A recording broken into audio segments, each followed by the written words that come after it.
என்னடா நமக்கு நடிகன் கலைஞம்னு பல பேரு ஆளுக்கு ஒரு பேரை வச்சுட்டு திரியுதானுங்க. அந்த காலத்துல மக்கள்லாம் நமக்கு வச்ச பேரு கூத்தாடி. ஜனங்க ஒழுங்கா உழைக்க போவான், காடு கரை வயல்னு வேலை செய்வான். கூத்தாடி பயிலுவ என்ன செய்வாங்க தெரியுமா?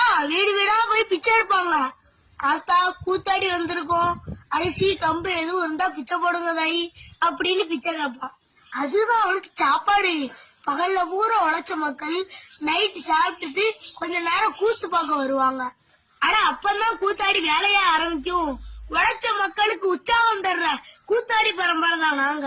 அதனால அவங்கள பெருசா நினைச்சு மதிச்சு நாட்டை கொடுத்துடாதீங்க, நாடு நாசமா போயிரும். அவங்களுக்கு ஒண்ணுமே தெரியாது.